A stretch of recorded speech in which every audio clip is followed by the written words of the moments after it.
सगळ्या भगिनी पुढे येऊन पुढे सगळे पुढे या पुढे येऊन बसा.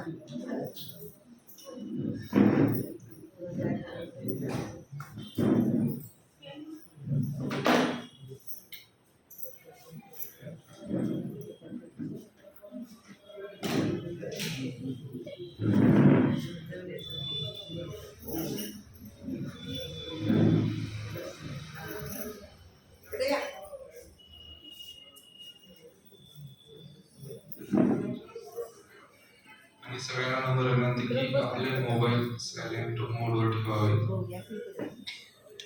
जेणेकरून कार्यक्रमात कोणतीही बाधा येऊ नये. सगळ्यांना नम्र विनंती की आपले मोबाईल सायलेंट मोडवर ठेवावे. जास्त आपण कार्यक्रमाला सुरुवात करणार आहोत. आजच्या कार्यक्रमाचं व्याख्यान आहे, त्याचा विषय आहे जागर मातृशक्तीचा. नवरात्रात आपण देवीचं जागर करतो. मातृशक्ती एक कुटुंब घडवते आणि त्या शक्तीचा आपण कृपया सर्वांनी शांत. तर ह्या विषयावरती आपल्याला मार्गदर्शन करत आहेत डॉक्टर स्वाती शहाणे. यांना मी विनंती करतो की आपण मंचावर यावं आणि उपस्थित राहण्याबद्दल मार्गदर्शन करावं.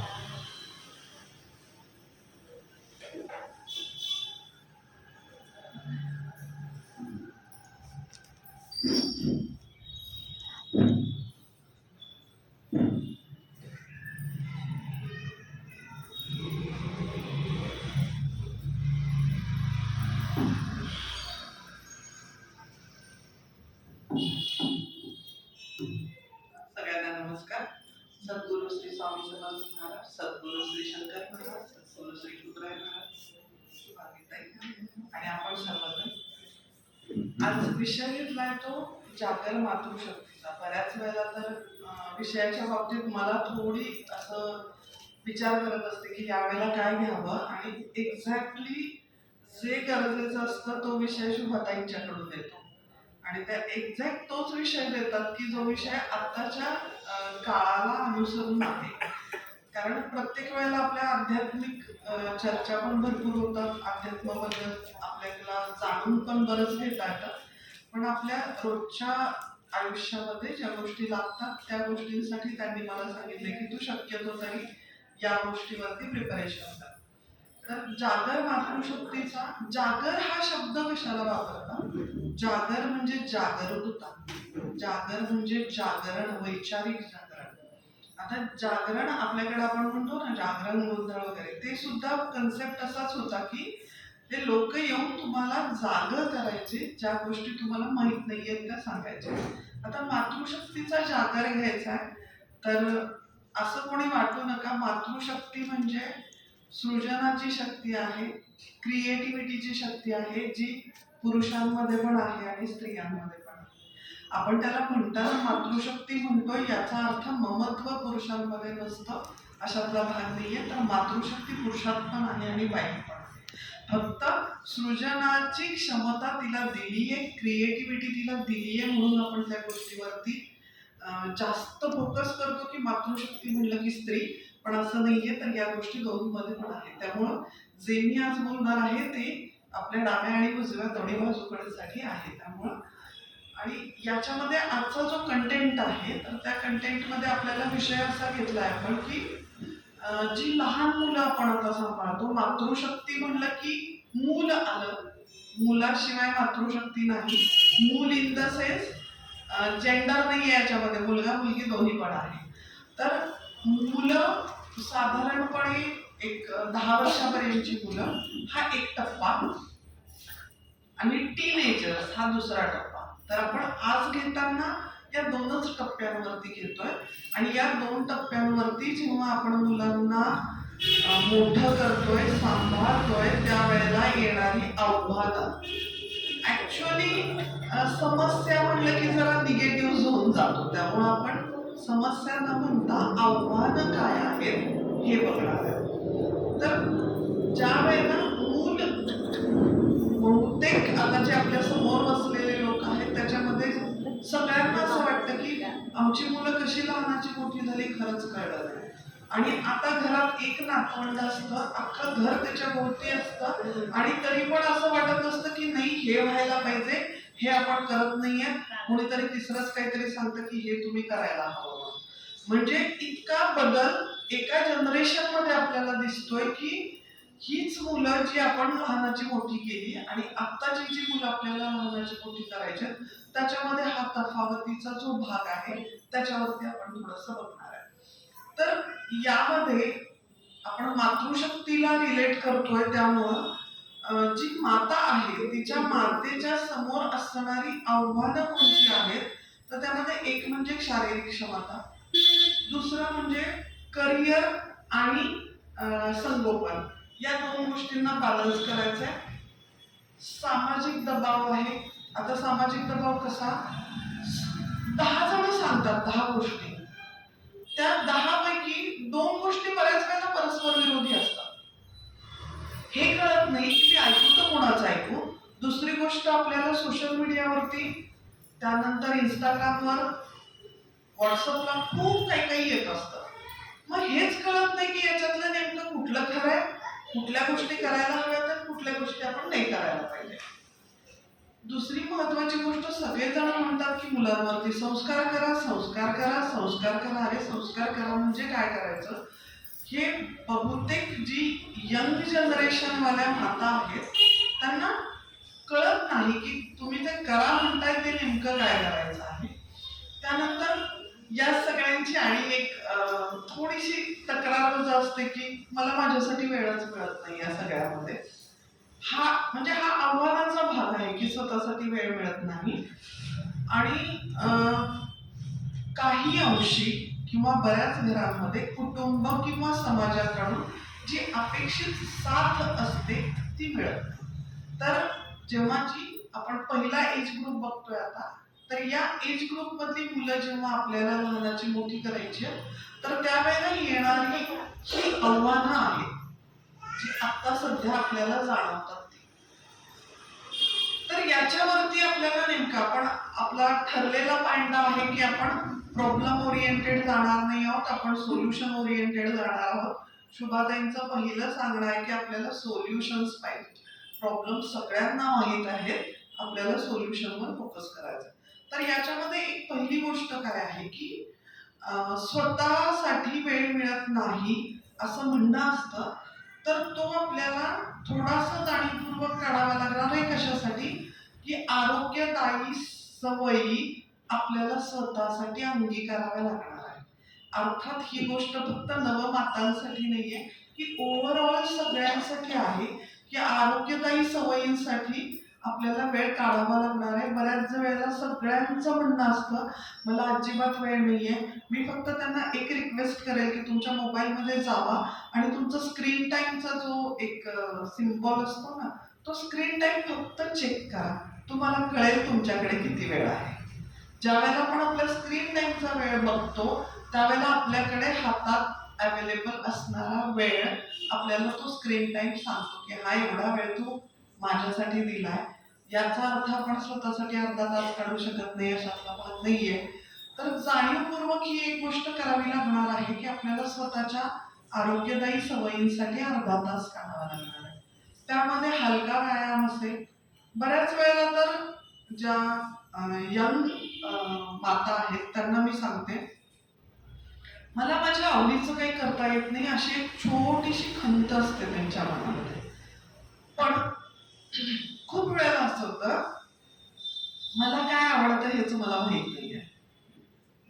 बहुतेक वेळेला व्यायामाच्या बाबतीत असं होतं की कुणीतरी सांगतं योगासनं करा म्हणून योगासनं करायचे, कुणीतरी सांगतं की नाही ते झुंबा केलं की वजन फार लवकर कमी होतं म्हणून झुंबाच्या क्लासला जायचं, कुणीतरी म्हणतं की नाही चाललं पाहिजे, चालणं आरोग्यासाठी खूप हितकारक आहे म्हणून चालायला गेलं पाहिजे. कोणीतरी काय म्हणतं याच्यापेक्षा थोडासा विचार केला ना की मला स्वतःला काय आवडतं, तर त्याच्यासाठी तुम्ही 2-3 गोष्टी करून बघायला हव्यात. काही काही वेळेला असं होतं की एखाद्या व्यक्तीला पोहायसाठी म्हणून पाण्यात गेलं की सगळं जग विसरल्यासारखं होतं. म्हणजे जिथं तुम्हाला बाकीचं विसरत आहे ती गोष्ट तुम्हाला मनापासून आवडते. म्हणजे मला मनापासून काय आवडतं हेच मला कळत नाही.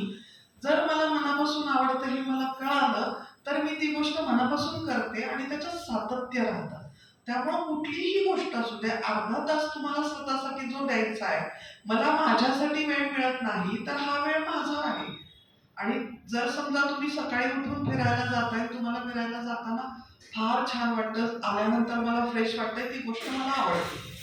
मला हे करायचंय म्हणून करायचंय, ट्रेंड आहे म्हणून करायचंय, कोणीतरी सांगितलंय म्हणून करायचंय, त्याच्यापेक्षा मला काय आवडतंय हे जर मला करायचं मी ठरवलं तर त्या गोष्टीसाठी आपण आवडत असल्यानंतर वेळही काढतो आणि वेळ निघाला की सातत्यही राहतं. तर त्याच्यासाठी काहीही असू दे, हेच करायचंय म्हणून नाही. आणि दुसरी गोष्ट, आता माझ्या डिलिव्हरी नंतर माझं वजन वाढलंय, मी वेडक दिसायला लागले म्हणून मला व्यायाम करायचा, हे कुठल्या तरी एक आपण अशा खुंट्या लावतो ना, त्या खुंट्यांवरती अडकवतो आपण या गोष्टी, ती लावायची नाहीये.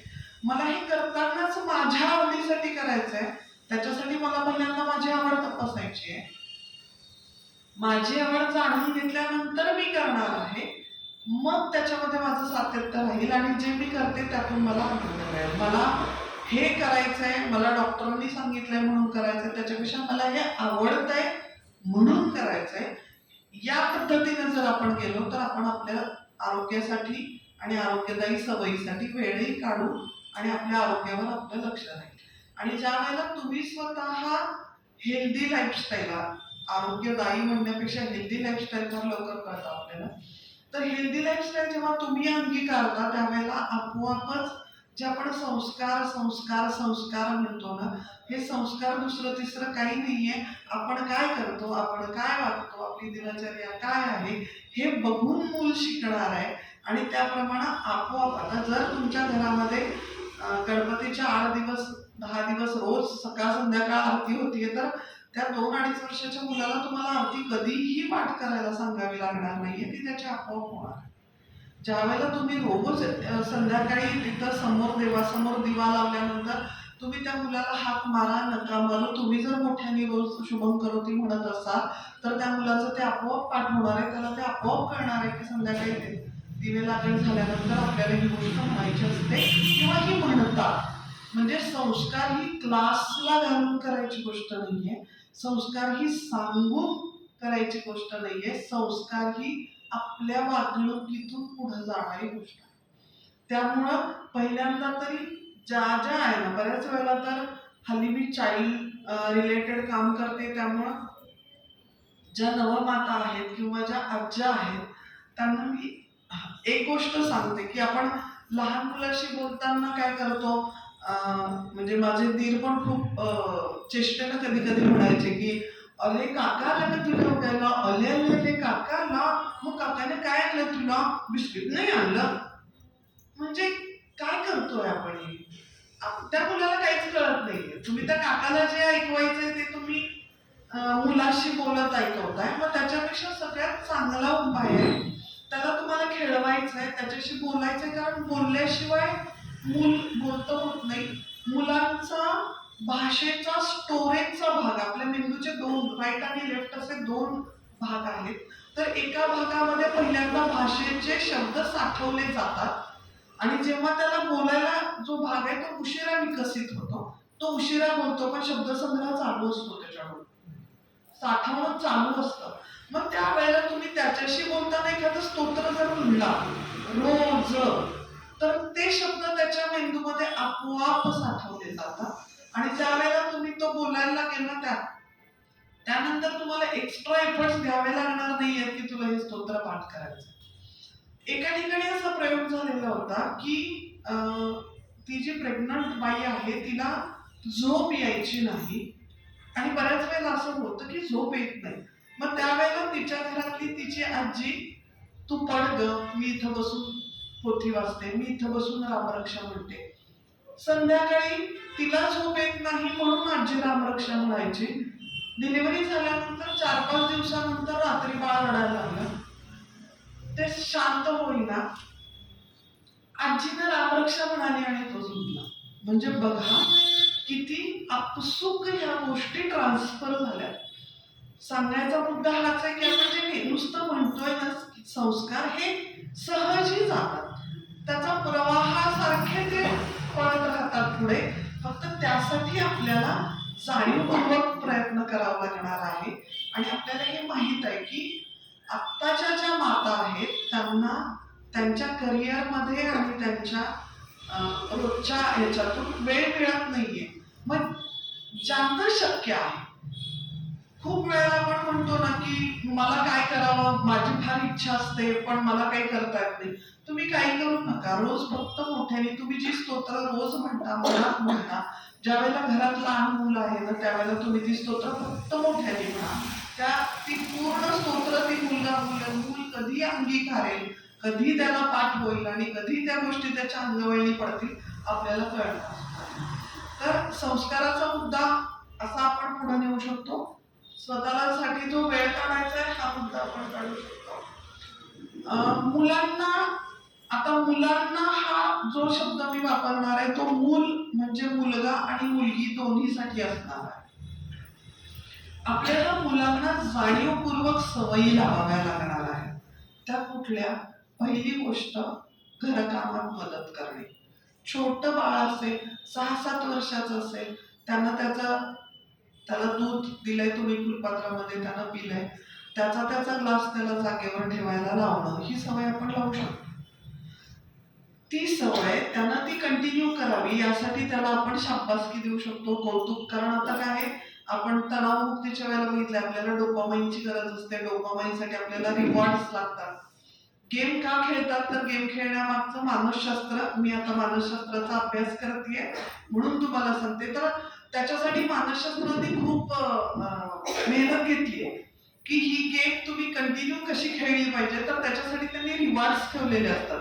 जर तुम्ही या लेवल पार केल्या तर तुम्हाला हे मिळेल, काहीतरी बूस्ट मार्क मिळतात, काहीतरी वेगळं काहीतरी रिवॉर्ड सिस्टीम असते त्याच्यामध्ये. ते रिवॉर्ड्स तुम्हाला डोपामाइन देतात आणि तुम्ही ती गोष्ट परत कंटिन्यू करता. सेम आपल्याला मुलांच्या बाबतीत करावं लागणार आहे. त्यांनी जे काही चांगलं करतील त्याला आपल्याला रिवॉर्ड म्हणजे कौतुक करायचंय त्याचं.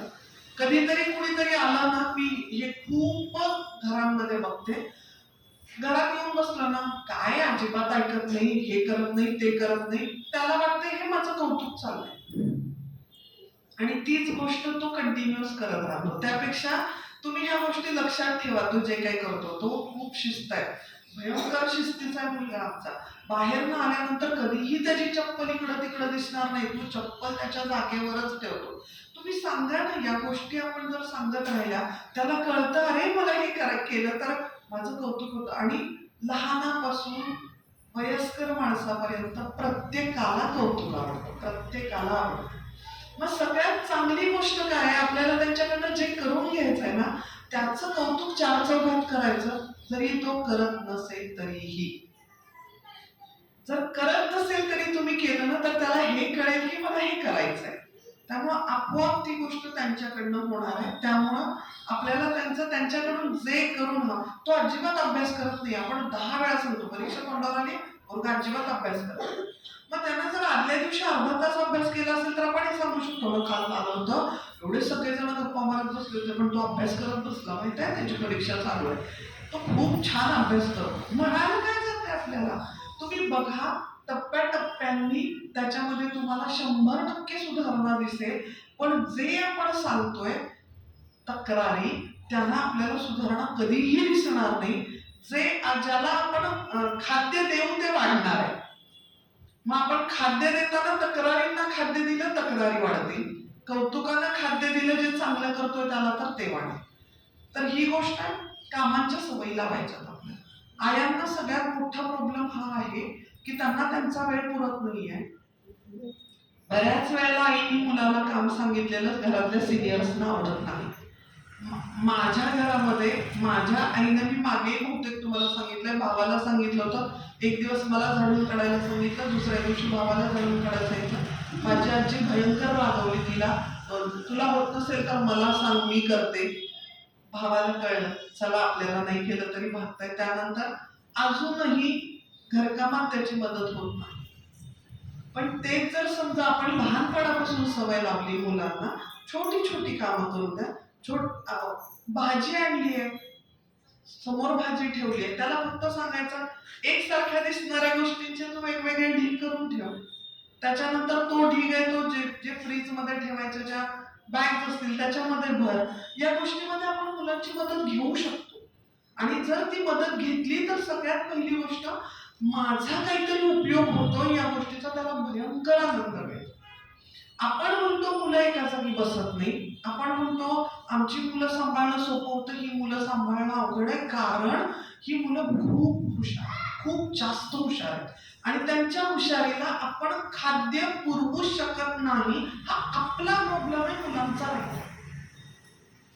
त्या मुलांना जर तुम्ही क्रिएटिव्ह खेळणी दिली तर ती मुलं त्याच्यामध्ये गुंतून राहतात. म्हणजे चायनामध्ये हा प्रयोग केलाय की एका रूम मध्ये फक्त लाकडांचे वेगवेगळ्या आकारांचे ठोकळे असे भरून ठेवलेले होते आणि तिथं मुलं सोडली सगळी. प्रत्येक मुलानं त्या लाकडांच्या ठोकळ्यांपासून त्याला जे काही करता येईल ते केलंय आणि त्या मुलांनी इकडं तिकडं कुठेही बघितलेलं नाहीये, कुणालाही त्रास दिलेला नाहीये, कुठेही उलटपालट काही केलेलं नाहीये. याचा अर्थ काय आहे की मुलांना त्यांच्या बुद्धीला लागणारं, त्यांना गरजेचं असणारं खाद्य द्यायला आपण कमी पडतो. तुम्ही मुलांना एक सुतळी, 2-4 खोकी असं काही काही साधन द्या, त्याला म्हणायचं बघ रे याच्यातनं काही करता येतं का, तुम्ही बघा त्याला काय क्रिएटिव्हिटी देता येते. आणि त्याच्यानंतर त्यानं जे काही केलंय ते काहीही कामाचं जरी नसेल तरी आपलं ठरलंय त्याप्रमाणे कौतुक करायचं. आणि ज्या वेळेला तुम्ही असं काही द्याल त्यावेळेला तुम्हाला त्याच्यातनं त्याच्या आवडी कळतील, तो कशामध्ये जास्त रमतो हे कळेल. आपल्याला त्याच्या आवडी शोधायसाठी विशेष प्रयत्न करावे लागणार नाही. त्यामुळं मुलांना एंगेज करण्यासाठी पहिल्यांदा आपल्याला क्रिएटिव्हली विचार करावा लागेल. मुलांना आणि मुलींना कंपल्सरी आपल्याला घरकामाची सवय खूप लहानपणापासून लावावी लागेल. झालंय कसं, बऱ्याच वेळेला हल्ली जे जनरेशन आहे त्यांचं असं कधी कधी म्हणणं पडतं की नको रे बाबा, मुलं जबाबदारी वाढते, काम वाढतं, मला हे सगळं करणं शक्य नाही. मग त्यापेक्षा जर आपण त्यांना त्यांच्या गोष्टी करायची पण सवय लावली, त्यांना क्रिएटिव्हिटी शिकवली, त्यांना घरकामाचं महत्व कळेल आणि त्याच्यातून जे जे ते करू शकतात ते ते आपण त्यांना नक्की सांगू शकतो. इव्हन मुलांसाठी छोटे छोटे म्हणजे कात्री ज्याला धार नाहीये, चाकू ज्याला धार नाहीये, अशा गोष्टी मिळतात. आपण ते त्याच्याकडे दिलं, त्याच्याकडनं करून दिलं आणि सगळ्यांना सांगायचं आजची कोशिंबीर आहे ना ती आमच्या ह्याने चिरली बरं का आणि त्याची कोशिंबीर आहे. त्या मुलाला त्याचा आनंद होतो, त्याला त्याच्यातला आनंद कळतो. बऱ्याच वेळेला काय होतं, स्वयंपाक करणं या गोष्टीशी सॉरी मी बऱ्याच वेळेला तुमच्याशी बोलताना काही गोष्टी तुम्हाला लागतील, मला तुम्हाला दुखवायचा हेतू नाहीये, पण हे कळलं पाहिजे. स्वयंपाकाची आणि स्वयंपाकघराची अटॅचमेंट जर घरातल्या बाईला त्याचा वैताग येत आलेला असेल, कोणाचीही मदत होत नसेल, तिची भूमिका त्याच्याशी कशी अटॅच झालेली आहे की मला हे उरकायचंय, मला हे एकदा करून ठेवायचंय, तर आपोआपच तीच अटॅचमेंट पुढे ट्रान्सफर होणार आहे आणि मुलाला कळणार आहे की हे काम करणं म्हणजे कटकटीचं आहे, त्रासदायक आहे. त्याच्यातला आनंद त्याला कळणार नाहीये. मी कोशिंबीर केली आहे, मी आज काकडी चिरली आहे, मी केलेल्या काकडीची कोशिंबीर आहे, सगळे आवडीनं खातायत, म्हणजे याच्यातला आनंद काय आहे हे त्या मुलाला कळतं. आणि त्यावेळेला सगळे सिनियर्सना विनंती आहे की मुलानं हे काम करायचं नसतं, हे मुलीनं करायचं असतं. आता हा आपल्याला प्रकार करून चालणार नाही. आता जर दोघांनी मिळून काम केलं तरच संसार करणं शक्य आहे, कारण दोघांनाही कामं खूप आहे. त्यामुळं एकाच्या कोणाच्या तरी डोक्यावरती ते किचन मधलं सगळं ठेवलंय ओझं. हे आतापर्यंत वेळ होता, करिअर प्रकार कमी होता, त्यामुळं ह्या गोष्टी झाल्या त्या झाल्या, ठीक आहे. पण आता लहानपणापासून आपल्याला मुलांना दोघांनाही घरकामाची सवय लावायची पूर्ण. जसं मुलीला आपण म्हणतो की तुला हे आलं पाहिजे, तसंच सेम मुलालाही आलं पाहिजे. या मुलांना छोटे छोटे पदार्थ करायला लहानपणापासून शिकवायचे. तिथं त्यांची क्रिएटिव्हिटी वापरली जाते, तिथं ते एंगेज होतात आणि त्यांना ते करायला आवडतं. ज्या वेळेला त्यांना हे छान छान छोटे छोटे प्रकार करायला येतात, त्याच्यातनं त्यांना कळतं की आपल्याला ह्याच्यातून आनंद मिळवता येईल. जी गोष्ट करायची ती आनंद मिळवण्यासाठी करायची. आणि त्यांना सांगताना आपल्याला हे तुला काम करायचंय म्हणून सांगायचं नाही, हे करून बघ की कसं वाटतंय बघ, कसं येतंय बघ, तुला जमलं तर आपण परत काहीतरी करू, तुम्हाला त्याच्या आवडीनिवडी कळतील, तो एंगेज होईल, तुम्हाला मदत होईल. ज्या आया स्वयंपाक करताना आता सध्या ज्या वर्किंगवाल्या वुमेन्स आहेत, स्वयंपाक करताना त्यांच्या मुलांना सोबत घेतात, त्यांचा त्यांचं स्वयंपाकघर आणि त्यांचं डायनिंग टेबल तिन्ही आनंदी असतं. त्यामुळे ही गोष्ट आपण खूप जाणीवपूर्वक करायची. समजा घरातल्या काही लोकांनी विरोध केला तर त्या क्षणाला तुम्ही काही बोलू नका, पण नंतर ही गोष्ट त्यांना समजून सांगा, किंवा आपल्याकडे युट्यूब लाईव्ह होणार आहे, हे असं सांगितलं होतं बघा, तुम्ही एकदा ऐका, असं तुम्ही त्यांना ऐकायला दिलं तरी चालेल. युट्यूबमुळे माझ्या हे लक्षात आलं की काही लोक हा एपिसोड ऑनलाईन बघतील, तर त्यांना माझी फक्त एकच विनंती आहे की हा आपला जो शुभराय मठाचा चॅनल आहे तो सगळ्यांनी सबस्क्राईब करावा. यावेळेला मी ऍक्च्युली सुरुवातीला सांगायचं ठरवलं होतं पण ते राहिलं. तर माझी सगळ्यांना विनंती आहे, जे आता हे बघतायत ऑनलाईन आणि जे नंतरही ऑनलाईन बघतील, त्यांनी आपल्या मठाच्या चॅनलला सबस्क्राईब करावं. त्याच्यानंतर दुसरी गोष्ट, मुलांना भावनिकतेनं सजग करायचं. बऱ्याच वेळेला मुलांना मागंही आपलं बोलणं झालेलं आहे, जे मला सांगायचंय, कारण काय माहिती का, घरात असा एखादा व्यक्ती असते की त्याच्या मनासारखं झालं नाही की तो चिडतो. मग मुलांना कळतं की आपल्या मनासारखं नाही झालं की चिडायचं असतं. मग ज्या वेळेला मुलं चिडतील ना, तर त्यावेळेला पहिल्यांदा त्याला, तुला असं का वाटलं, तुला कशाचा राग आला, तू दुखावलास का, तुला हे मिळालं नाही म्हणून तुला वाईट वाटलं का, तुला थोडंसं गिल्टी वाटलं का, किंवा तुला मार्क कमी पडले, तुझ्याकडनं अभ्यास कमी पडला, त्याचा तुला त्रास झाला का. म्हणजे ही भावनिक सजग करणं आहे मुलांना. म्हणजे त्याला त्याची भावना ओळखायला पाहिजे. तू चिडतोय ना, तर तू हे चिडतोय त्याच्या मागचं कारण काय, म्हणजे हा राग आहे का, हा पश्चाताप आहे का, या गोष्टीबद्दल तुला वाईट वाटतंय का, ही गोष्ट तुला आवडली नाहीये. म्हणजे याला आपण काय म्हणतो, इमोशनली त्यांना आपल्याला परिपूर्ण बनवायचंय, भावनिकता त्यांना त्यांची ओळखायला लावायचे. तर आपल्याला ही मुलं इमोशनली अवेअर करायची. जर मुलं इमोशनली अवेअर असतील तर त्याचा तुम्हालाच पुढे जाऊन खूप कमी त्रास होणार आहे. त्यालाच कळणार आहे, अरे मला जरा मार्क कमी पडले ना, त्याचं मला वाईट पण वाटलंय, मला गिल्ट पण आलाय, ते तुम्हाला सांगतील, ते चिडणार नाही. नाहीतर प्रत्येक गोष्ट एकच भावना त्यांना अंडरलाईन कळते की राग, तर त्यांना पहिल्यांदा त्यामागं कारण विचारायचे आणि त्यांना त्यांच्या भावना ओळखायला शिकवायचे. हे झालं आपल्याला साधारणपणे आपण 10 वर्षाच्या मुलांपर्यंत आपल्याला काय काय बघायचंय त्याबद्दल. एक गोष्ट महत्वाची राहिली आहे की जे करिअर आणि लहान मुलं याच्यामध्ये असतील, तर त्या आयांच्या बाबतीत एक मोठा प्रॉब्लेम काय असतो, काही जणींना सुपरवुमन व्हायचं असतं, मी सगळं करू शकते, हे त्यांना स्वतःला वाटत असतं आणि ते सिद्ध करायचं असतं. त्याच्या अगेन्स्ट दुसरी गोष्ट अशी असते की काही वेळेला घरातून असं ऐकलेलं असतं ना की आता बऱ्याचशा आत्ताच्या ज्या सासवा आहेत त्या करिअरमध्ये बऱ्याच जणी आहेत, आम्ही बाई आमची सगळी मुलं सांभाळून घरातलं सगळं करून देवधर्म करून सगळं जिथली तिथं करून नोकरी केली, असं खूप वेळेला त्यांनी ऐकलेलं असतं. मग काही वेळेला त्यांना तेही सिद्ध करायचं असतं, मीही करू शकते. हे आपल्याला करायचं नाहीये.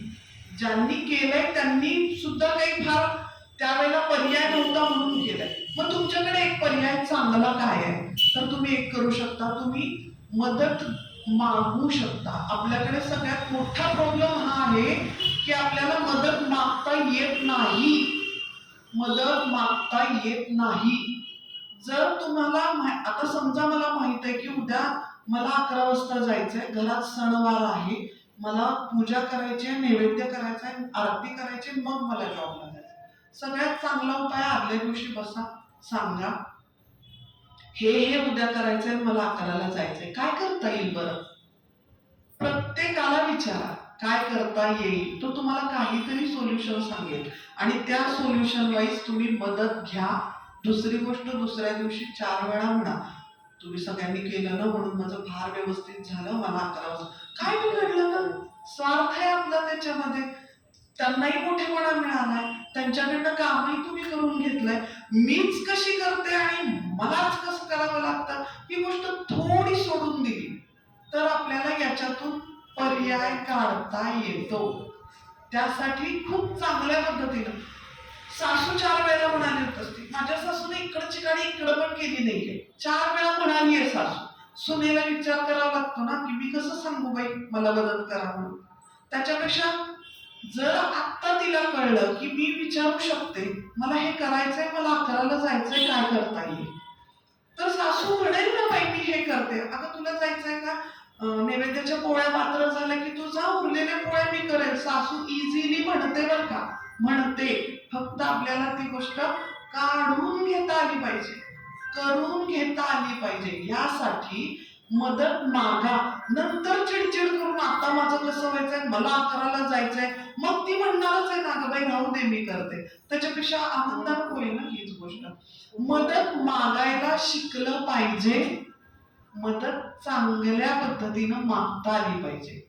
नंतर किरकिर करण्यापेक्षा, नंतर चिडचिड करून आपल्याला आणि घरच्यांना त्रास होण्यापेक्षा आपण आधीच छान बसून जर बोललो मदत मिळते. आणि मला माझ्या जेवढ्या मैत्रिणी आहेत त्या माझ्याच इच्छा आहेत, त्यामुळे मला माहित आहे त्यांची पण इच्छा असते, त्यांनाही दिसत असतं तिची ओढ हाताने होते, त्यांचीही करायची तयारी असते, पण त्यांना कळत नाही मी कसं करू. त्यापेक्षा बेटर नाही हा. आणि हा अट्टाहास नाही पाहिजे बरं का. आमच्याकडे 16 भाज्या 16 वेळा फोडण्या करूनच करतात. मग त्यावेळेला जर तिनं हा पर्याय काढलाय की मी वाटीमध्ये सगळ्या भाज्या ठेवते, सगळ्यावर फोडणी टाकते, सगळ्यावरती मसाले घालते आणि कुकरला एकावर एक लावून टाकते, नंतर कढईत परतते, मान्य करायला पाहिजे. दुसरी गोष्ट 16 भाज्या आहेत ना, मी 16च्या जे 4 फळभाज्या एकत्र, 4 पालेभाज्या एकत्र असं करून 3 चांगल्या भाज्या करते, म्हणजे तेही करायला पाहिजे. म्हणजे या गोष्टींना पण आपण मॅनेज करू शकतो, कारण आपल्याला मॅनेज करावं लागणार आहे. तर यासाठी मदत मागणं, ती मदत देणं ही गोष्ट आनंददायी करता येते. आणि सगळ्यांनी मिळून केलेला जो सण असतो ना तो सण खूप आनंददायी असतो. मग तुम्ही बघा गणपतीचं गौरीचं डेकोरेशन करताना घरातली सगळी मुलं वगैरे अशी उत्साहानं सळसळत सगळं करत असतात. हा म्हणतो हे नाही, तो म्हणतो ते.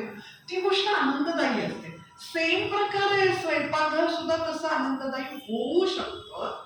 त्यासाठी आपल्याला जाणीवपूर्वक प्रयत्न करावा लागेल आणि आपण चांगल्या पद्धतीनं मदत मागू शकतो. आता हे झालंय आपलं 10 वर्षापर्यंत.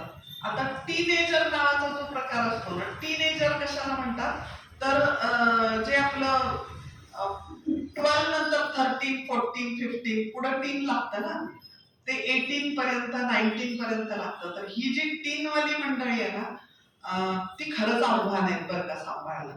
कारण काय आहे, एकतर पहिली गोष्ट ही मोबाईल वाली जनरेशन आहे. यांना खूप गोष्टी माहीत आहेत, यांना खूप गोष्टी कळतात.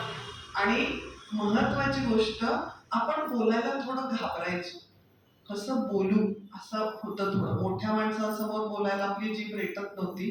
ही मुलं फार खटाखट बोलतात, स्पष्ट बोलतात.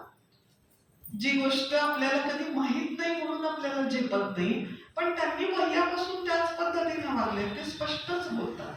त्यामुळं आपल्याला ती गोष्ट झेपणं पण कठीण जातं.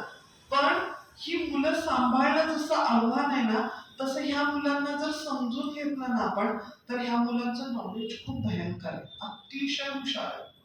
आणि सगळ्यात महत्वाची गोष्ट, त्यांच्या हुशारीला आपल्याला दिशा देता येत नाही. त्यांची हुशारी आपल्याला कळत नाहीये, त्यांची हुशारी कशात आहे हे आपल्याला जाणून घेता येत नाही. हा मोठा प्रॉब्लेम. आता टीनेजर मुलं असतील तर त्या मुलांच्या आई पुढे असणार, आई म्हणजे पालकांपुढे असणार बोलतात. एकतर पहिली गोष्ट मुलांच्या बाबतीत काय होतं, संवादाची दरी आहे. मुलांशी संवाद साधला जात नाही, किंवा बऱ्याच वेळेला मुलांना असं वाटतं की मी आता काही बोलायला गेलो की आई रागवेल, आई चिडेल. त्यामुळे ती मुलं काही बोलायला जात नाही, कारण त्यांची बोलायची पद्धत खूप स्पष्ट असते जी आपल्याला झेपत नाही. त्याच्यानंतर या मुलांना ना उपजतच स्वातंत्र्याची ओढ आहे. या मुलांना स्वातंत्र्य हवे. खरं तर प्रत्येकाला हवं असतं, प्रत्येकाला हवं असतं. आपण आपल्या स्वातंत्र्याच्या कल्पना सप्रेस केलेल्या आहेत. कारण कुणीतरी सांगितलंय ना, हे असं नाही करायचं, हे असं नाही घालायचं. आपण कधी का विचारलं नाही. ही मुलं तुम्ही जे सांगाल त्याला पहिल्यांदा विचारतात का, आणि त्या काला आपल्याला खूप संयुक्तिक, त्यांना पटेल असं, त्यांना रुचेल असं उत्तर द्यावं लागतं. ठातूर मातूर उत्तर देऊन ही मुलांचं समाधान होत नाही. त्यामुळं एक म्हणजे संवादाची दरी आहे, दुसरं म्हणजे त्यांच्यामध्ये स्वातंत्र्याची आपसूक ओढ आहे. त्यानंतर यांच्यामध्ये हार्मोनल चेंजेस होतात, त्यामुळे त्यांचे भावनिक चढ उतार असतात. घडीत ती मुलं चिडतात, घडीत ती मुलं आनंदी असतात, कधी कधी उगीच उदास होतात. याच्या मागं जे हार्मोन्स त्यांच्यामधले बदलतात ते हे एक कारण असू शकतं. त्यांना स्वतःची ओळख पाहिजे असते आता सगळ्यांना, आणि त्या स्वतःच्या ओळखीसाठी काही वेळेला काय होतं माहितीये का, सोशल मीडियाचा अतिरेक. लाईक्स पाहिजे. हे लाईक्स कशासाठी पाहिजे असतात, त्याच्या मागची मानसिकता काय आहे, त्यांना स्वतःची ओळख पाहिजे असते, म्हणून त्यांना लाईक्स पाहिजे असतात. ही गोष्ट ना प्रौढांच्या बद्दल पण आहे, नाही असं नाहीये, पण मुलांच्या बाबतीतले आपण आहे ना फार असं अग्रेसिव्हली बघतो.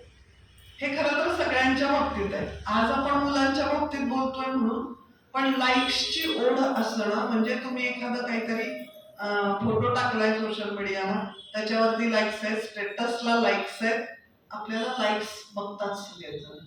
तर त्यांना त्यांच्या स्वत्वाची ओळख करून घ्यायची असती, त्यांना स्वातंत्र्याची ओढ असते, त्यांना मी कुणीतरी आहे ही गोष्ट त्यांना प्रूव्ह करायची असते, आणि त्याच्यासाठी त्यांना लाईक्स पाहिजे असतात.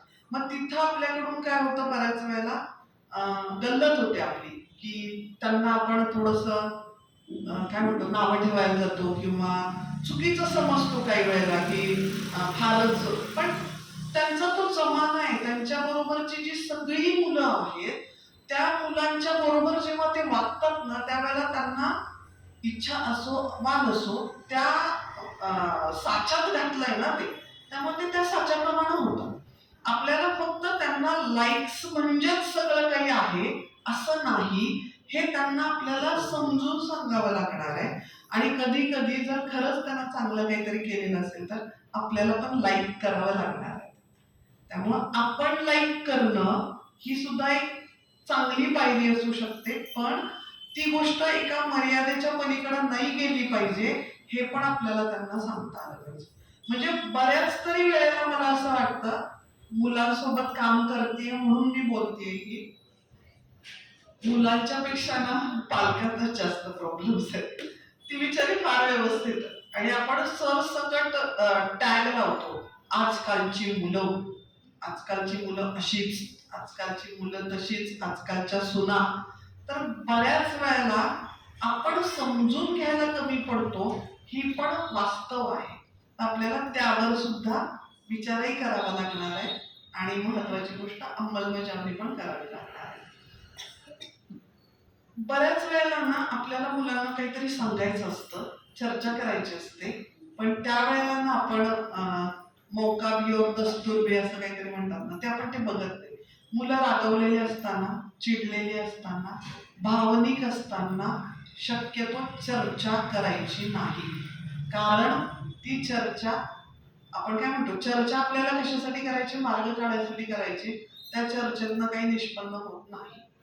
तर ज्या वेळेला आपल्याला मुलाशी चर्चा करायची त्यावेळेला पहिल्यांदा त्याचा मूड बघणं फार गरजेचं आहे. आणि खूप वेळेला आपल्याला असं होतं की आपला मूड न बघताच आपल्यावरती सगळं बंबार्डिंग होत असतं, आपण आपला मूड असो वा नसो सगळं करत असतो. त्यामुळं आपल्याला ही गोष्ट कधी कळतच नाही की ह्या गोष्टीसाठी आपल्याला मुलांचा मूड बघणं गरजेचं आहे, किंवा आपल्या मनालाही पटत नाही कधी कधी की त्यांचा मूड बघून आपण काम केलं पाहिजे, कारण तिथं थोडासा आपल्यातला अहम येतो. तर आपल्याला चर्चा करताना त्यांचा मूड बघूनच करावी लागणार, कारण आपल्याला त्याच्यातनं चांगलं निष्पन्न करायचं आहे म्हणून. दुसरी गोष्ट, आई नेहमी चिडचिड करते असं त्यांचं एक मत असतं, कारण बऱ्याच वेळेला वस्तू जागेवर न ठेवणं, व्यवस्थितपणा नसतं, अस्ताव्यस्त पडणं, या सगळ्या गोष्टी ह्या आपल्या जी तक्रारीची लिस्ट असते ना त्याच्यातला अग्रक्रमाने असतात, 1 नंबर टिक, 2 नंबर टिक. तर त्याच्यासाठी आपण जे सुरुवातीपासून म्हटलं ना, चप्पल आलं की जागेवरच ठेवतो, हे जे कौतुक आपण जे करायचंय ना लहानपणापासून, ते इथं उपयोगी पडणार आहे आपल्याला. माझ्या मुलाचं दप्तर व्यवस्थितच असतं, माझ्या मुलाचा कप्पा नेहमी आवरलेलाच असतो, सगळी पुस्तकं उलती पालती असतील तरी आपल्याला म्हणायचं आहे. कारण का? त्याच्यातनं त्याला कळेल की मला व्यवस्थित ठेवायचं. किंवा एकदा आपण लावून द्यायचंय आणि मग 4 वेळा म्हणायचंय, त्यानं फार छान कप्पा ठेवतो बघा, फार छान कप्पा ठेवतो बघा. आपल्याला पर्याय नाहीये, आपल्याला हेच करायचंय. कारण काय?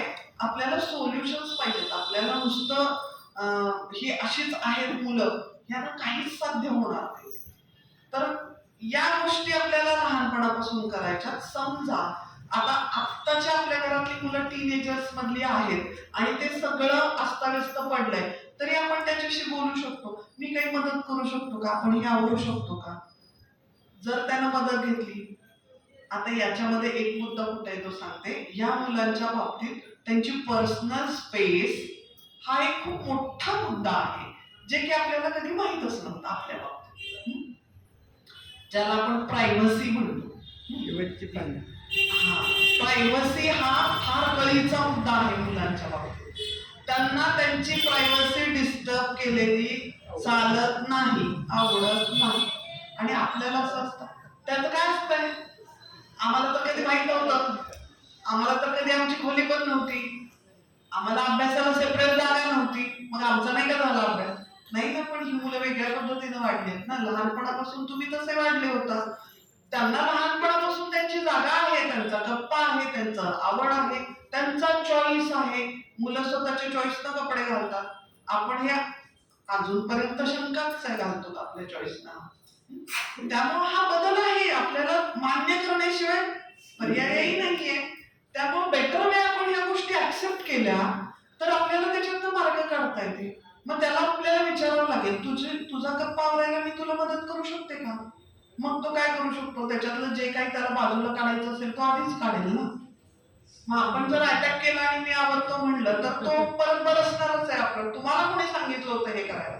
त्यापेक्षा बेटर वे आपण कम्युनिकेशन चांगल्या पद्धतीने हेच करावं लागणार आहे. आपल्याला मदत करायची, त्यांच्या प्रायव्हसी मध्ये आपण इंटरफिअर करायचं नाही.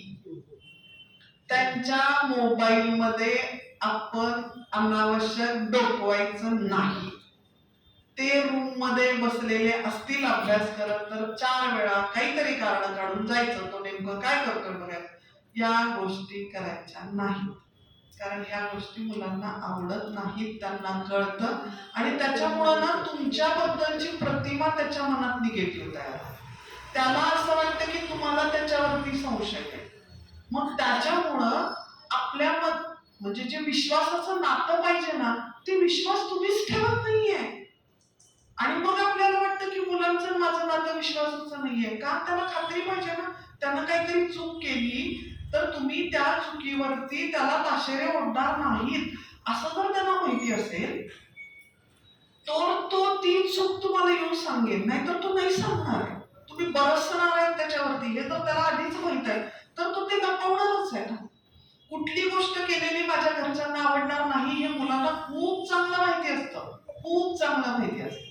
काही वेळेला काही गोष्टी त्यांना पियर प्रेशर मी मागही शब्द वापरलाय, पाठी जे असतील त्याचे, जे बाकीचे सगळं मित्रमंडळ असेल, त्यामुळे त्याला काही गोष्टी कराव्या लागतात. नाही तर त्याला त्या ग्रुपमधून बाहेर पडल्याची भीती असते. आणि त्यावेळेला त्यांना त्यांच्याकडचं रेकग्निशन हे पाहिजे असतं. माझ्या मित्रांमध्ये मी पण कुणीतरी आहे हे त्यांना दाखवायचं असतं किंवा त्यांना ते हवं असतं. त्यामुळं आपल्याला या गोष्टीवरती कंपल्सरी विचार करावा लागणार आहे. त्याच्यामुळं त्याच्यावरती बरसण्यापेक्षा आपण तेवढं विश्वासाचं नातं, आणि खूप वेळेला बरं का ही गोष्ट वडिलांपेक्षा आजी आजोबांबरोबरचं मुलांचं नातं विश्वासाचं असू शकतं. कारण का? तर काय म्हणतो ते, ताऊन सलाखून निघालेले असतात, त्यांचे असे उघडे असतात, असं नसतं, झापडं लावलेली नसतात. त्यामुळं खूप वेळेला मुलं आजी आजोबांच्या सोबत खूप मोकळी असतात आणि इव्हन त्यांनी काही चूक जरी केली ना तर ते सांगतात बरं का, अगं आजी आज असं असं झालं, तू मला असं ओरडला, माझ्या हातनं हे झालं, काहीतरी घरात उलटपालट झालं असेल तरी आजीला सांगतील, आजी माझ्याकडनं सांगलं तर की गं आई मला आल्या. तर हे नातं आहे ना, हे नातं डेव्हलपच करावं लागणार आहे.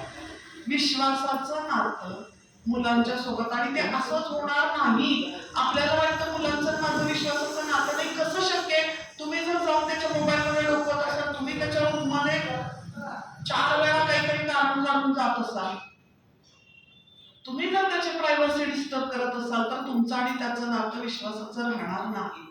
याचा अर्थ असा नाहीये की तुम्ही पूर्ण सोडून द्यायचंय, कारण 10वी पर्यंतच्या मुलांची सुद्धा सगळ्या पालकांना माझी नम्र विनंती आहे की 10वी पर्यंतच्या मुलांची दप्तरं तुम्ही मधून अधून चेक करत जा. त्या दप्तरांमध्ये तुम्हाला त्यांच्या त्या वातावरणातली बरीचशी गुपितं सापडू शकतात. आपण त्यांना प्रायव्हसी डिस्टर्ब करायची नाही म्हणजे मोकळं सोडायचंय असं मला म्हणायचं नाही.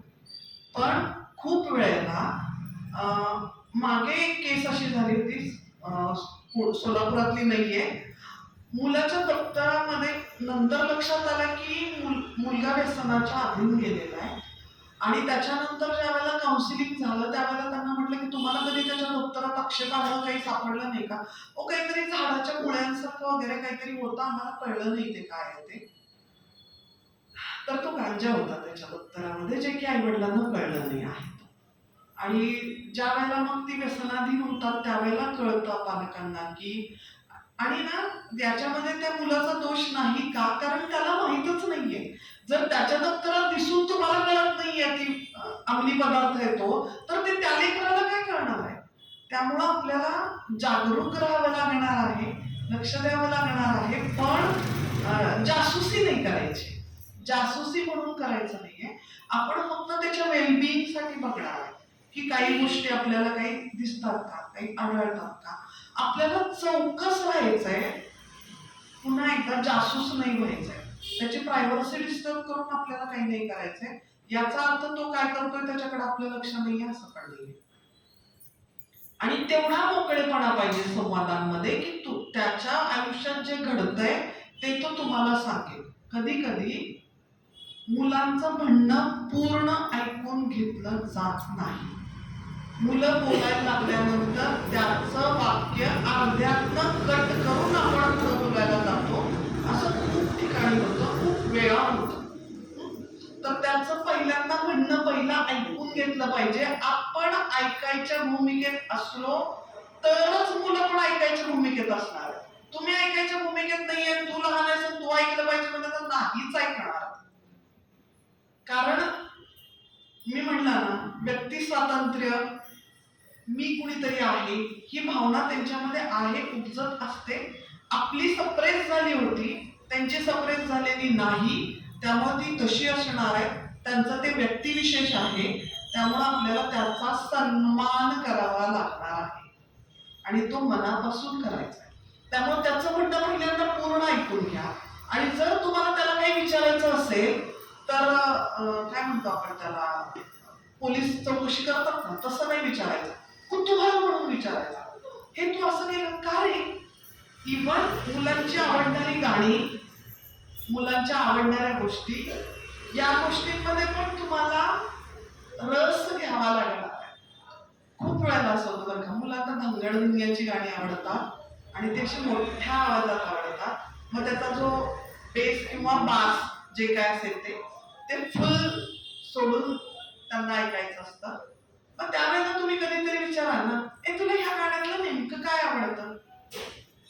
हा प्रकार म्हणजे मला अनुभव आलेला आहे. माझा मुलगा ज्या वेळेला 5वी-6वीत होता त्यावेळेला ते अनिल कपूरचं जे दिन दिन धा 1 2 का 4 4 2 का 1 वाला गाणं होतं ना, ते गाणं त्याला खूप आवडायचं आणि तो खूप वेळेला ते गाणं ऐकायचा. पण मी त्याला विचारलं त्यावेळेला, ह्या गाण्यातलं तुला नेमकं काय आवडतं रे? तर तो म्हणाला, ते सुरुवातीला सगळे ढोल वाजतात ना, मला ते भयंकर आवडतं. काय झालं, आपल्याला त्या मुलाच्या आवडीचा एक घटक कळाला ना, मग आपण जर सरसकट टॅग केलं, तुम्हाला काय धांगडधिंग्याचीच गाणी आवडतात, तुम्हाला काय दनादनच आवडतात, आपल्याला कळणार नाही त्याला नेमकं काय आवडतं. तर पहिल्यांदा ना मुलांच्या ज्या आवडी असतील त्याच्यामध्ये तुम्हाला पहिलं कुतूहल पाहिजे की याला यातलं काय आवडतं. आणि जर ते कुतूहल आपण दाखवलं तर मुलं खुलून तुम्हाला सांगतील. बऱ्याच वेळेला म्हणजे 1-2-3 गाणी अशी होती की ज्या गाण्यांमध्ये मडक्यावरचं म्युझिक असतं बघा. काही गाण्यांमध्ये आहे की मडकं वाजवलेलं आहे. त्या गोष्टीकडे मी बारकाईनं कधी लक्ष दिलं नाहीये. मला मुलांनी सांगितलं, त्यावेळेला तो 7वी-8वीत होता. त्यावेळेला आई तू बघितलं का या गाण्यामध्ये ते बघ ना थोडा मोठा कर, तिथं आवाज मोठा कर, तुला त्याचा आवाज ऐकायला येईल. तो आवाज कसा वेगळा ऐकून येतो. काही गाण्यांमध्ये घुंगरांचा आवाज असतो. तर या गोष्टी त्यांना आवडतात ते त्यांना सांगता येतं. पण फक्त कधी जर आपण त्यांना सांगण्यासारखं विचारलं तर त्याला जर आपण तुला काय आवडतं सांग म्हटलं तर त्याला नाही कळणार आहे ते सांगायचं. त्यामुळं या गोष्टी कुतूहल म्हणून जर विचारल्या तर मुलं तुम्हाला सगळं सांगतील. शाळेत काय झालं ते पण सगळं सांगतील. मला तू काय करतोस हे कळलं पाहिजे ह्या भावनेनं विचारलं तर काहीच सांगणार नाही. कुतूहल म्हणून विचारलं तर सगळं सांग. तर ही गोष्ट पण आपल्याला कंपल्सरी करायची आहे की त्यांच्या ज्या गोष्टी आहेत त्याच्यामध्ये आपल्याला कुतूहल दाखवायचं. मग अशी सांगितलं तसं मित्रांच्या बाबतीत पण विचारा बरं का, हा मित्र तुला का आवडतो. कारण काय होतं, आपल्या दृष्टीने एखादा मुलगा आहे तो सतत हिंडताना बघतो आपण आणि मग आपण म्हणतो त्याच्याशी नको रे मैत्री करू, गावभर भटकत असतो सारखा, तू पण भटकशील त्याच्याबरोबर. म्हणजे काही मित्राच्या बाबतीत असं होतं की आपल्याला वाटतं की त्याच्या घरातले वडील किंवा कुणीतरी व्यसनी आहेत, त्यापासून आपल्या मुलांना लांब राहावं.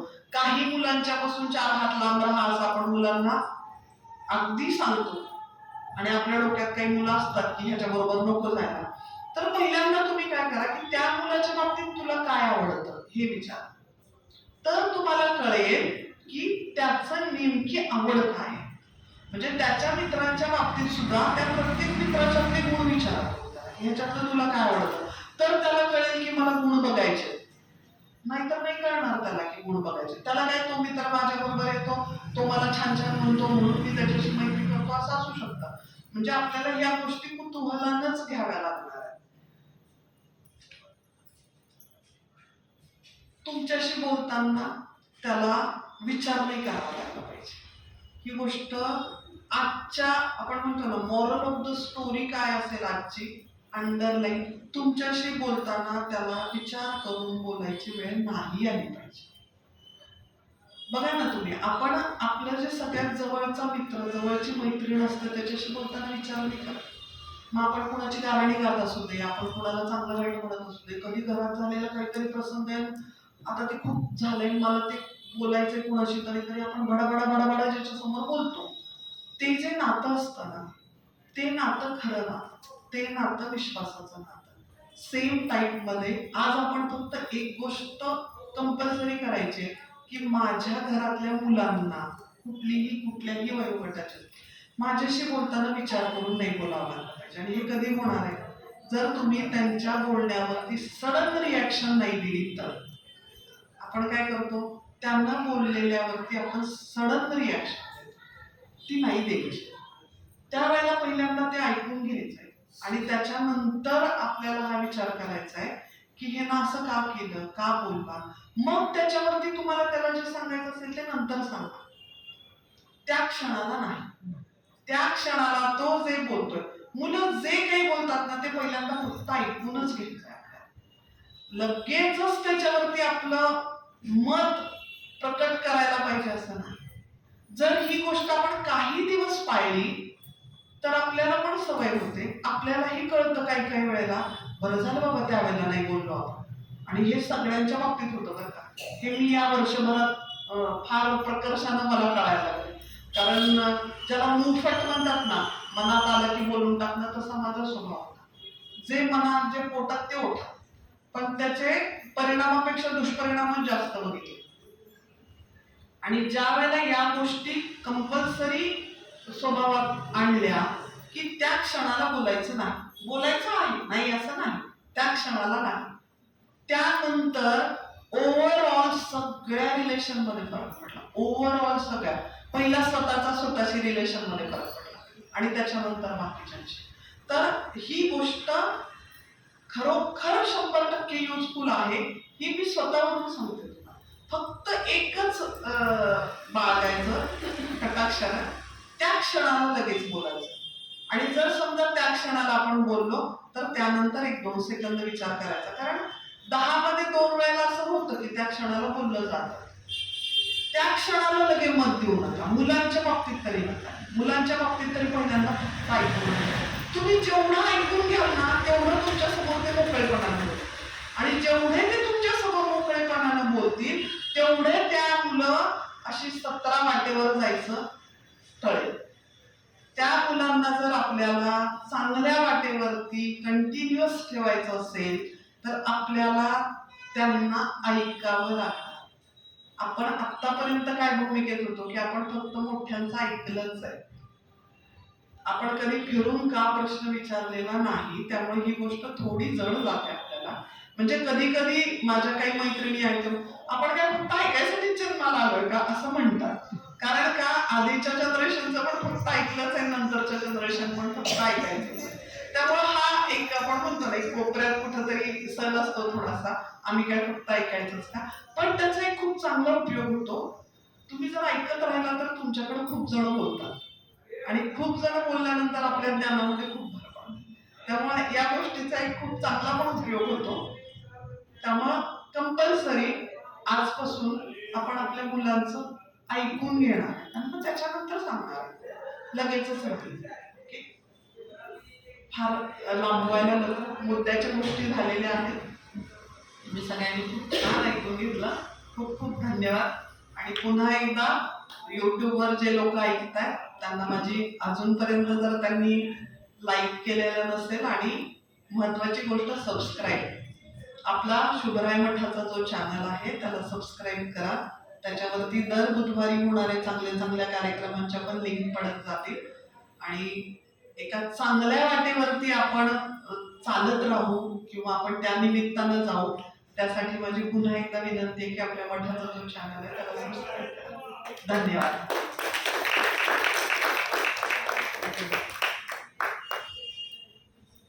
एक किंवा 2 म्हणून खूप छान सांगितलं.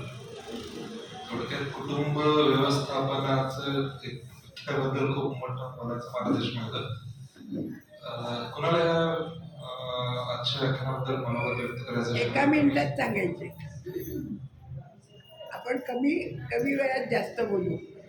1 मिनिटात 2 मनोगत चालतील.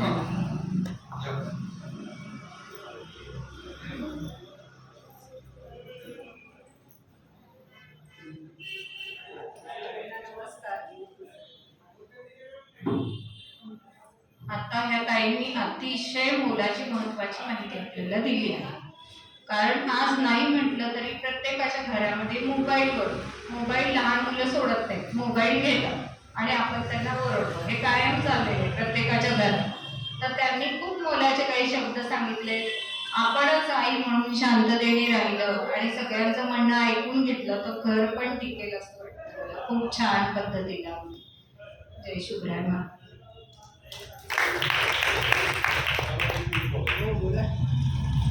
मी मठाचा सेवक म्हणून बोलत नाही, तर एक पालक आहे म्हणून बोलतो. 2 मुद्दे मला पालक म्हणून खूप छान वाटले. मुलाबरोबर विश्वासाचं नातं जपणं खूप महत्वाचं. कारण मला सुद्धा माझ्या चुका, मठांची वेगवेगळी व्याख्यानं होतात. त्याच्यामुळे मी सुद्धा कसं वागतो समाजात किंवा माझ्या परिवारात, अनेक विषयावरून मला लक्षात आलं. आणि आजचा विषय खूप महत्वाचा होता. कारण पालक खूप महत्वाचा आहे. तो जर चुकत चालला तर ज्या आशेला आपण पुढच्या पिढीला पाहतोय, मग आपण त्या पिढीला कोणत्या आशेला पाहायची. जर आपणच चुकत असेल तर आपण अगोदर आपल्या स्वतः चुका ओळखणं खूप महत्वाचं आहे. ताई मनस्वी मी एक ऋणी आहे पालक म्हणून. आणि दुसरा दप्तर चेक करणं. कारण कॉलेजमध्ये मी नोकरी करत असताना आमच्या प्राचार्यांनी मला आणि एका शिक्षकांना सांगितलं सर एक्झाम ज्या वेळेला मुलांची असते त्यावेळेला दप्तर बाहेर नसतं, तुम्ही फक्त दप्तर चेक करायचं आणि त्या दप्तरानं ताई बरीचशी कॉलेजमधली जी पेंडिंग मधली कामं होती मुलांची मुलींची ती सगळी त्या दप्तरानंच आम्हाला कमी करण्यास मदत मिळाली. दप्तर आमच्यासाठी ग्रेट आणि सोल्युशन होतं आणि तेही खूप महत्वाचं आहे. हे दोन मुद्दे, इतरही मुद्दे, पण हे दोन मुद्दे मला एक पालक म्हणून खूप आवडले.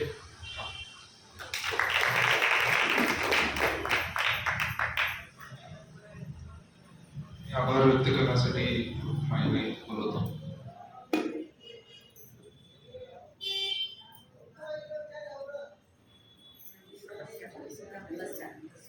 मला वाटलं नव्हतं एवढी माणसं येतील. पण सगळे आईला जाऊ उडवलं लगेच. पहिल्यांदा आपण जागा करू. या देवी सर्वभूतेषु मातृरूपेण संस्थिता.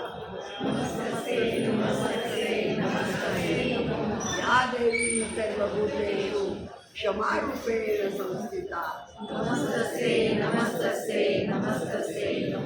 या देवी सर्वभूतेषु शांतिरूपेण संस्थिता. या देवी सर्वभूतेषु भक्तिरूपेण संस्थिता. जागर चाललोय आणि युद्ध करते आणि त्या आईला मी या सर्व देवांना सांगते, सगळ्यांना की शुभ्रमय सुद्धा तुमच्या युद्धात सहभागी होणार. कारण हे जे सगळे मोठे मोठे छोट्यापासून मोठ्या खेड्यापासून फार बुलडोझरपर्यंत प्रश्न आहेत, ते सगळे आपल्यालाच सोडवायचे. आपल्यालाच सोडवायचे असेल तर आपल्याला सोल्युशन पण व्हावं लागेल, आपल्याला उत्तरं शोधावी लागेल. तुमच्यामध्ये खूप जणांच्यामध्ये गुण आहेत, तुम्ही सध्या ऐकायचं काम करता, पण त्याबरोबर काही जणांनी ज्यांना मला येतं काही, मला काही करायची इच्छा आहे, त्यांनी पुढं यावं आणि सांगावं आम्ही पण तुमच्याबरोबर मदत केली, आम्ही पण काम करू तुमच्याबरोबर, आमच्यात हा गुण आहे, आमच्यात हा गुण आहे, आमच्यात हा गुण आहे. कारण या ताईने जे जे सांगितलं ना ते सगळं मी अनुभवून बसले आणि मी आता चुप्प बसले. पण देवाने सांगितलं बस. पण त्या सगळ्या तरुण पिढीला पुढं तुम्ही करा, तुम्ही करा, तुम्ही करा,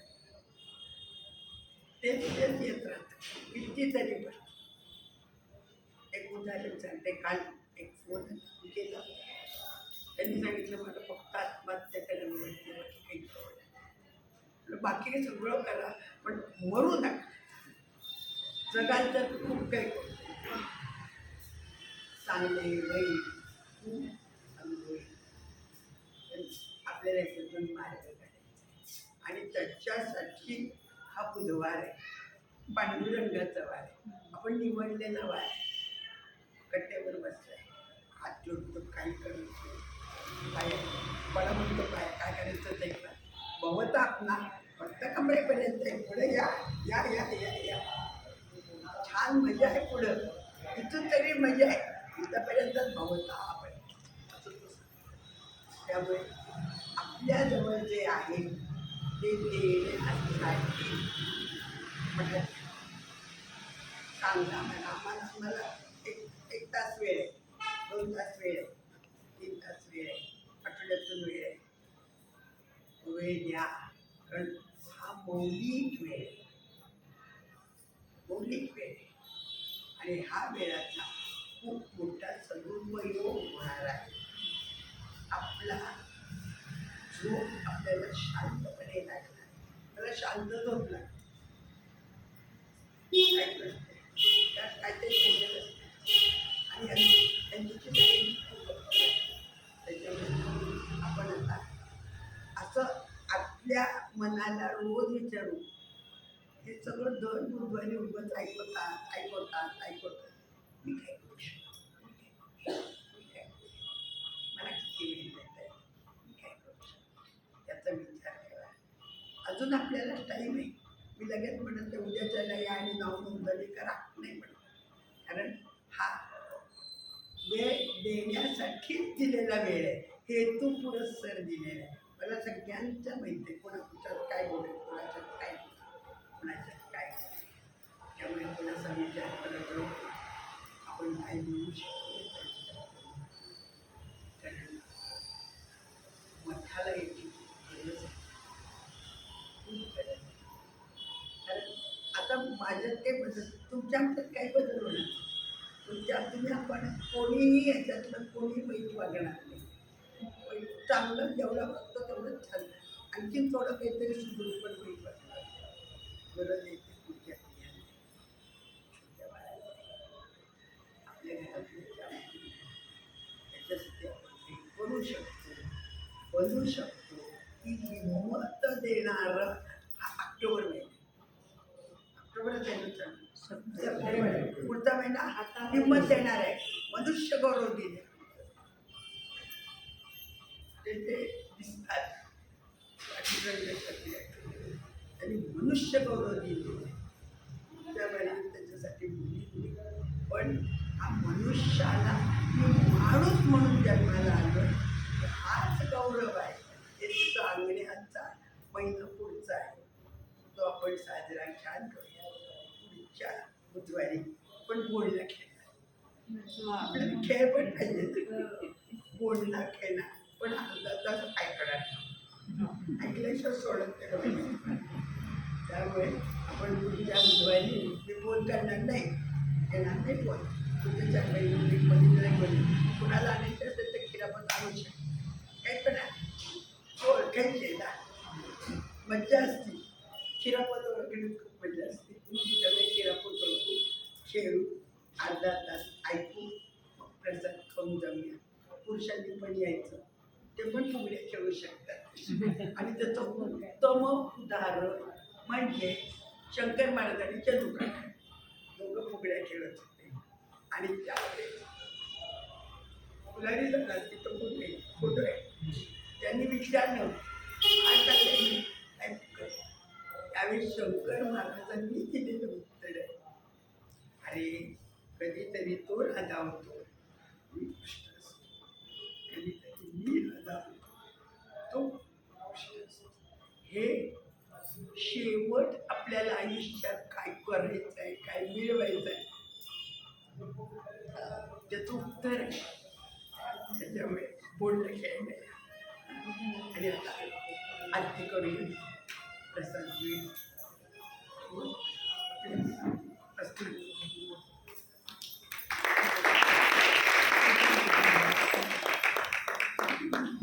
तुम्ही आरती करा या. एक आमची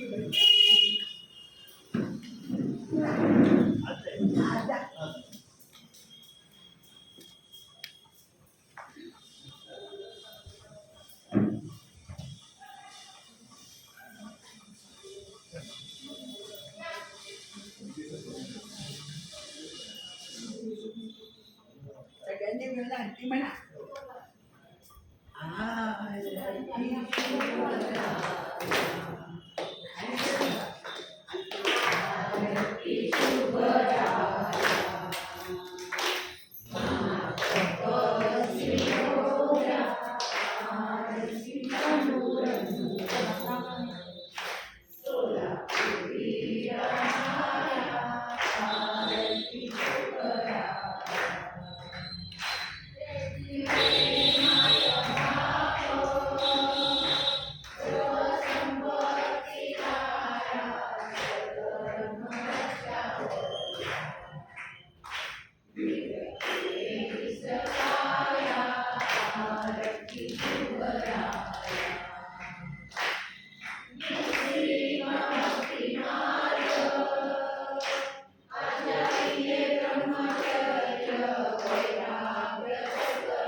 तव महिमा रक्ष कवी रक्ष रक्षिरे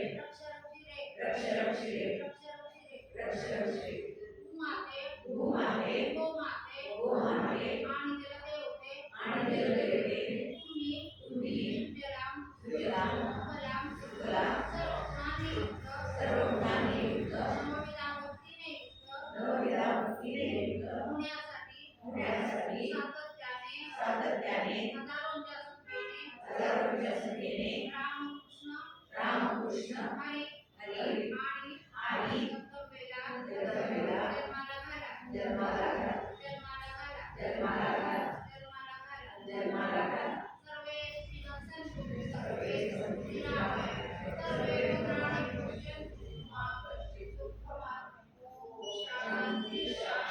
शांती